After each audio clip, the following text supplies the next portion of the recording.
Le premier exercice de cette séance comporte deux intersections bien particulières. Une intersection cylindre-plan, ici, et une intersection de deux cylindres de diamètre différent, c'est-à-dire un perçage cylindrique, qu'on voit ici, perpendiculairement à l'axe du solide. Regardons le 3D pour mieux comprendre. Nous avons le corps principal, cylindrique, avec une extrémité plane perpendiculaire à l'axe, ici, et l'autre extrémité qui est un plan incliné. Comme on l'a vu en séance, la projection de cette intersection donnera une ellipse. On le voit bien si je me positionne comme ceci par rapport à la pièce. C'est bien une ellipse. Ce sera relativement facile à dessiner dans AutoCAD grâce à 3 points et à la droite à 45 degrés. D'autre part, le trou cylindrique forme une intersection avec le corps principal dont la projection forme une courbe un peu plus difficile à tracer. Ici. Nous allons cependant voir que le dessin de cette courbe est assez rapide si l'on suit une méthode rigoureuse en utilisant la droite à 45 degrés. Donc dans AutoCAD, je vais d'abord m'intéresser à l'intersection cylindre-plan. Elle va former donc une ellipse, à peu près ici. L'outil ellipse dans AutoCAD me permet d'en tracer une par 3 points. D'une part, les deux premiers points définissent l'axe principal, et le troisième point définit l'extrémité du petit axe. Je vais donc dans un premier temps devoir trouver ces points sur mon dessin par l'intersection de lignes de construction et grâce à la droite à 45 degrés.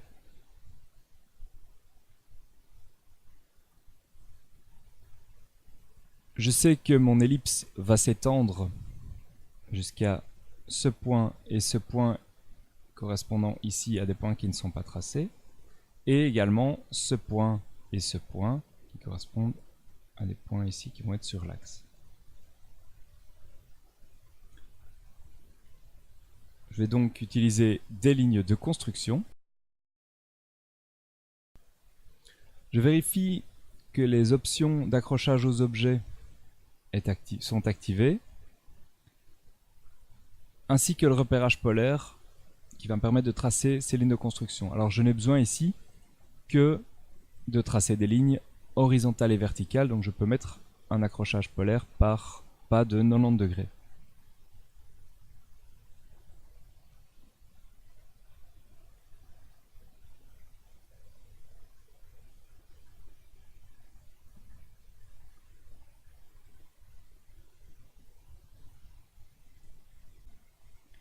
Je sélectionne l'outil ligne pour tracer mes lignes de construction.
Et pour plus de clarté, je vais mettre en évidence les points constituants de l'ellipse.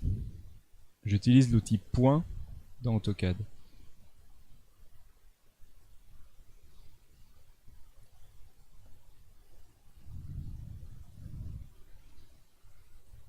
je me servirai de ces 3 points. Je peux maintenant changer de calque pour tracer mon ellipse en trait fort. Une ellipse par 3 points donc, avec les 2 premiers points définissant l'axe principal et le 3e point. Escape. Et mon ellipse est tracée.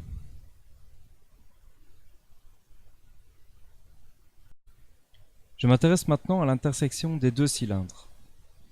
Comme on l'a vu, cette intersection va former la courbe un peu plus compliquée, ici et ici, symétriquement. La courbe elle-même est symétrique, et on va tirer parti de cette propriété pour la définir le mieux possible. Pour rappel, la voici. Alors dans AutoCAD, on va utiliser l'outil Spline, qui permet de dessiner une courbe harmonieuse qui passe par des points définis par un utilisateur.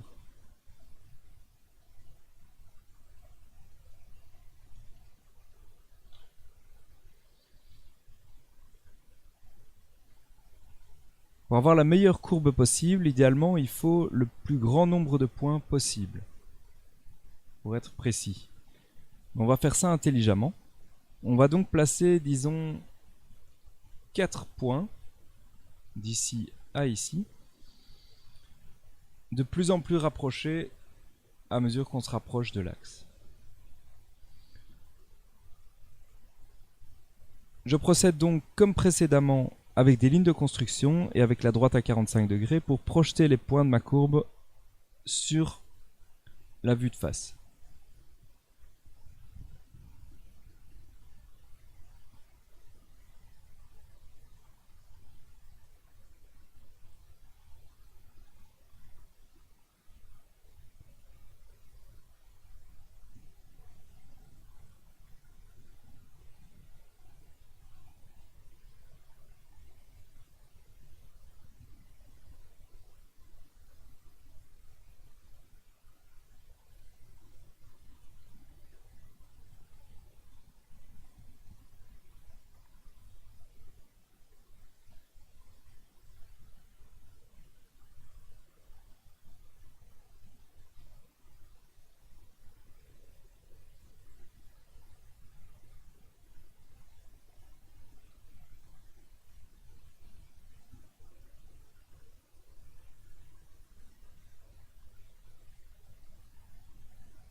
Pour plus de clarté dans toutes ces lignes, on va de nouveau utiliser l'outil point pour marquer uniquement ceux qui appartiennent à la courbe qui nous intéresse.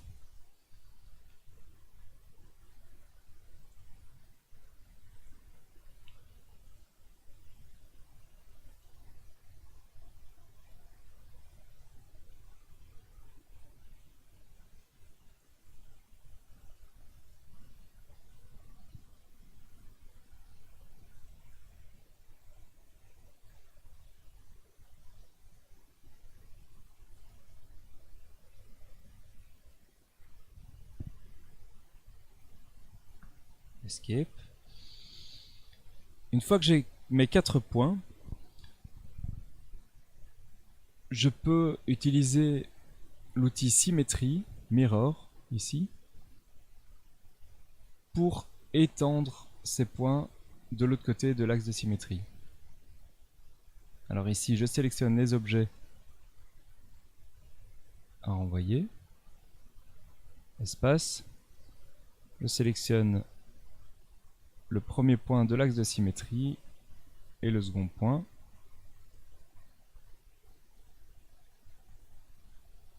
Je vérifie qu'on n'efface pas les objets sources, par défaut c'est non, et Enter.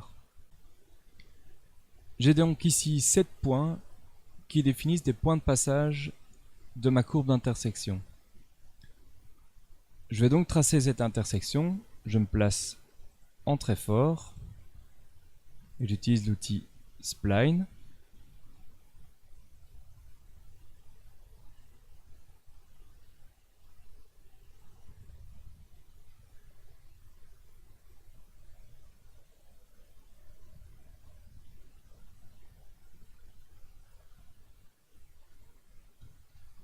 Enter, et ma courbe est définie. Je peux procéder maintenant à la symétrie pour tracer l'autre partie.